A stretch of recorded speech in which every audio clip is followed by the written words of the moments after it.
So mga bagay na iniisip ng isang lalaki sa mga oras na hindi siya nagpaparamdam sa iyo.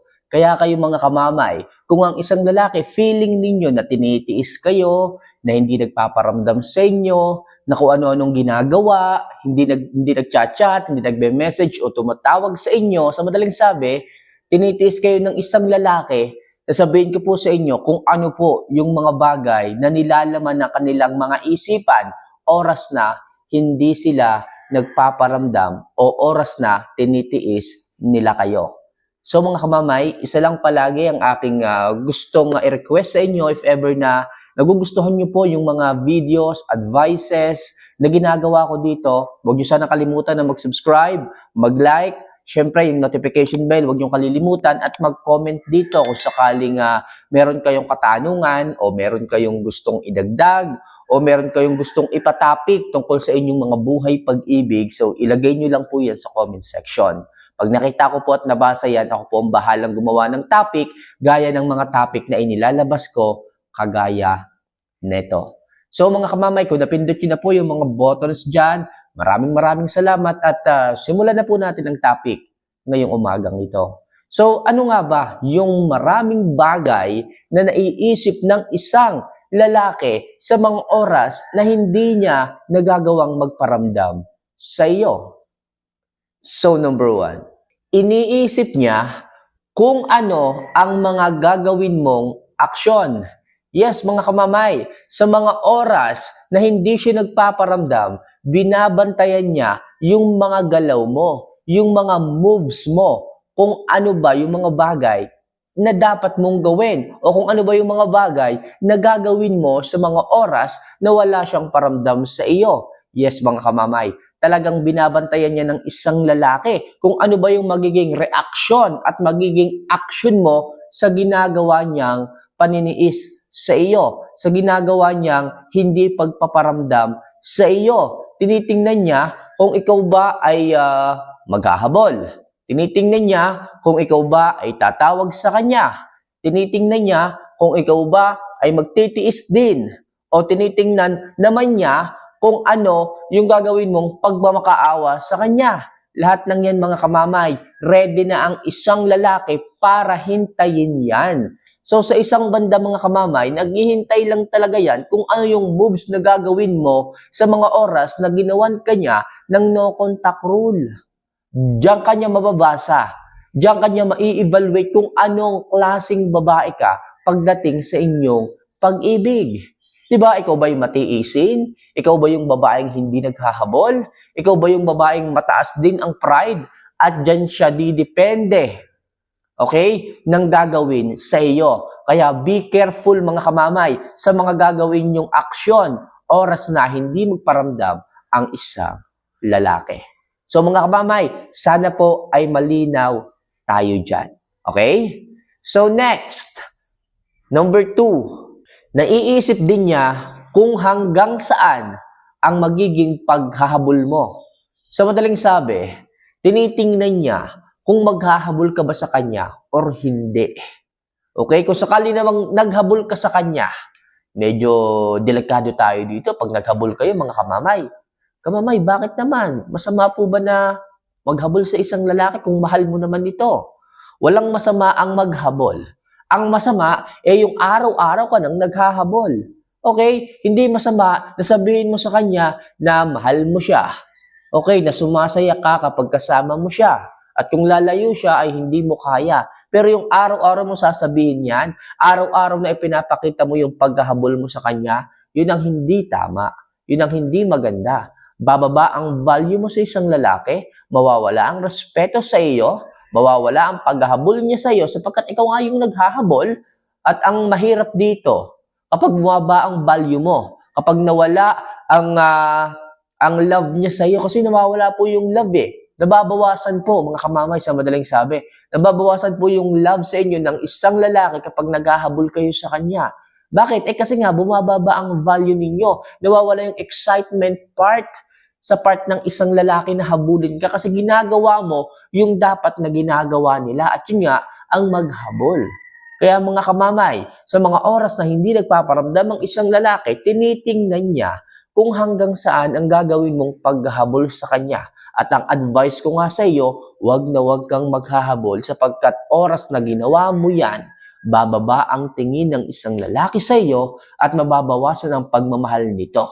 Okay? Sa madaling sabi, lalo kanyang titiisin, lalo siyang lalayo sa iyo. Okay? Sa kabaligtaran, dapat ang gawin mo dyan, huwag kang maghabol, hayaan mo siya kung alam mo naman na wala kang ginagawang kasalanan. Okay? So sana malinaw tayo sa tip number 2 mga kamamay. Okay? So next, iniisip niya kung ano ang kalagayan mo. Yes mga kamamay, lahat ng lalaki naiisip to. At hindi ko rin maipaliwanag kung bakit sa lahat ng lalaki kapag naisip to, hindi pa nila gawing ayusin ang lahat. Okay? So inaiisip niya po yung kalagayan ninyo. Kung ikaw ba'y umiiyak, kung ikaw ba'y nagdurusa, ikaw ba'y nasasaktan, ikaw ba ay nagmumukmok, ikaw ba ay nai-stress o pwede rin nadidepress. Lahat ng yan mga kamamay naiisip ng isang lalaki at depende sa kanya kung gaano kalaki yung ginagawa mong paniniis sa kanya. Yes, mga kamamay. Kung alam mo na sobrang attached ka sa isang lalaki, huwag ka masyadong magbigay ng oras sa kanya. Bawasan mo, kayanin mo, tiisin mo siya kung alam mo naman na siya yung toxic. Kung alam mo naman na sa inyong relasyon, lahat naman ginagawa mo. Sa tingin mo, wala ka namang ginagawang mali, pero bakit siya pa yung may ganang maniis? Kung sa tingin mo ganun ang inyong relasyon, siya yung matigas, siya yung pasaway, siya yung sakit sa ulo, siya yung problema, bakit kailangan mong habulin yan? Okay? Alam mong naiisip ng isang lalaki ang kalagayan mo, and please, huwag ka sanang magbigay ng oras sa lalaking ikaw mismo yung sinayang. Nakikita niya kung ano yung nararamdaman mo, kung ano yung pinagdadaanan mo, at sana mga kamamay, maisip mo po, maisip mo na hindi mo deserve yung lalaking ganun kahit mahal na mahal mo pa siya. Tandaan nyo, hindi mahalaga sa isang relasyon kung mahal na mahal mo siya. Kung hindi ka naman nabibigyan ng pahalaga. Para ka lang nagmumukhang tanga sa mga ginagawa mong ganyan. Nagtitiis ka pero yung value mo hindi makita ng isang lalaki. Kaya iwas-iwasan mo na o tigil-tigilan mo na yung pagbumukmuk mo, yung iyong pagiging stress, pag-iisip sa kanya, pagpupuyat, sapagkat sa bandang huli, ikaw lang din naman yung kawawa. Kasi alam ng isang lalaki yan. Naiisip niya ang kalagayan mo sa mga panahon na hindi siya nagpaparamdam. At kung totoong mahal ka niya, hindi ka niya kayang tiisin na ganyan. Okay, kung kaya ka man tiisin yan, 1, 2 araw hanggang 3 araw lang, pero umabot ka na ng 1 buwan sa sitwasyong ganyan na natitiis ka niya, na hindi niya inaayos o hindi niyo inaayos ang lahat. Pwede naman pag-usapan yan eh. Hindi niyo na kailangan tumagal ng ganyang katagal. Natiisin ka niya, na hindi siya magparamdam sa iyo, ang totoong nagmamahal at may care sa damdamin mo. Marunong niyang magtapat ng nararamdaman. Ayaw kanyang mahang, maiwan, o maipit sa isang sitwasyon na hindi ka sigurado. Okay? Yun ang totoong nagmamahal. Iniisip niya kung ano yung mararamdaman mo. Iniisip niya kung ano yung kalagayan mo. Okay? So malinaw tayo dyan, ano? So next, naiisip niya kung tama ba at hanggang saan ang gagawin niyang hindi pagpaparamdam sa iyo. Yes mga kamamay, kapag medyo matagal na po, sabihin na natin 3 araw na o higit pa yung kanyang hindi pagpaparamdam sa inyo, naiisip niya kung tama pa ba yung ginagawa kong hindi pagpaparamdam at hanggang kailan ko to gagawin sa isang babae.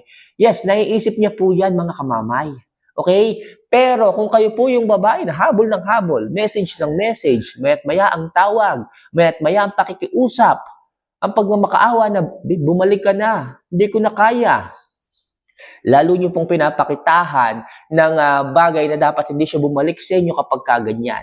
Lalo nyo pong pinapakita na dapat kanyang tiisin kapag kaganyan. Tatandaan nyo, kung alam nyo po ang value ninyo bilang isang babae sa isang lalaki, kung alam nyo po na maayos kayong babae, kung alam niyo po na wala kayong ginagawang kasalanan, kung alam niyo po na natapat kayo sa isang lalaki at hindi kayo gumagawa ng kasalanan, bagkos siya na yung gumawa ng kasalanan, siya pa yung no contact, siya pa yung may ganang lumayo, hindi magparamdam, dapat alamin niyo po yung value ninyo.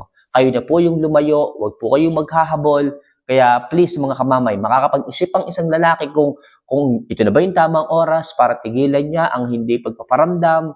Okay? Para maisip niya na hindi tama yung kanyang ginagawa. Huwag kayong magkahabol mga kamamay. Kasi iniisip nga po ng isang lalaki kung hanggang saan niya gagawin yung ginagawa niya at kung tama pa bang ipagpatuloy ito. So mga kamamay sana nagigets niyo po yung mga sinasabi ko. So next, naiisip din niya yung mga nakaraan nyo. Yes mga kamamay, lagi niya pong maiisip to. Alam ko mga kamamay, nalulungkot po kayo sa mga nangyayari sa inyong relasyon ngayon. Kung ano ba yung dahilan kung bakit hindi siya nagpaparamdam o dahil ba hindi siya nagparamdam kasi nagalit ka sa kanya dahil nakita mo siyang nagtataksil. Well mga kamamay, naiisip po ng isang lalaki at talagang pinagninilay-nilayan niya yung mga nakaraan nyo. Nalulungkot din po yung mga yan. Pero sa isang banda, mas nalulungkot po kayo sapagkat kayo yung nangangapa sa dilim. Kayo po yung nangangapa kung kailan ba siya magpaparamdam. Kailan ba siya muling babalik. Pero gayon pa man, lagi niyo pong iisipin ang inyong value. Gayon pa man, lagi niyo pong iisipin ang pagiging babae niyo na dapat kayo ang hinahabol. At hindi siya kung alam niyo naman na high value kayong babae. Pag sinabing high value kayong babae, ibig sabihin, wala kayong ginagawang pagkakamali, marunong kayong magbigay ng respeto sa inyong sarili at makukuha nyo lang yon kung inuuna nyo ang sarili ninyo kesa sa pagmamahal nyo sa isang lalaki. Okay? So, ganun po nakukuha ang respeto pagdating sa inyong relasyon. Kaya please mga kamamay, sa mga oras na hindi po nagpaparamdam ang isang lalaki, naiisip ka rin niya. Maiisip niya yung mga bagay na ginagawa mo sa kanyang maayos, pero kung ikaw ay toxic, pag naisip niya, nakaraan nyo, malamang sa malamang, lalo kanyang titiisin. Kaya sabi ko lagi, magpunla kayo ng magaganda at masasayang memory para sa ganon, pag dumating yung mga panahon na ganito na hindi siya nagpaparamdam, pag naisip ka niya, makukuha kanyang balikan sapagkat marami kayong nabuong masasayang memory. Yun ang magiging dahilan kung bakit siya babalik at hahanapin ka. So mga kamamay, pasensya na kayo kung ganito ako magsalita. May sakit pa rin po tayo, inuubot, sinisipon, uso po kasi kayo ng sakit. Kaya mga kamamay, kung kayo man is nasa abroad, kung saan man kayo naroon ngayon, kung kayo is mag-isa, mag-iingat po kayo. Lagi nyo pong iisipin na tanging sarili nyo lamang po ang inyong kasama at wala naman pong ibang, mag-aalaga dyan kung kayo po is malayo. Laging iisipin yan. So, paano mga kamamay, see you for our next vlog. Masaya po akong nakatapos ng isang vlog na ganito kahit pa paano. So, mahal ko po kayo. Huwag po kayong magsasawang manood ng ating mga video. Sa mga tumapos, mag-comment lang po kayo dito. Baka next video, ma-shoutout ko po kayo. So, paano mga kamamay? Mahal na mahal ko po kayo. Paalam.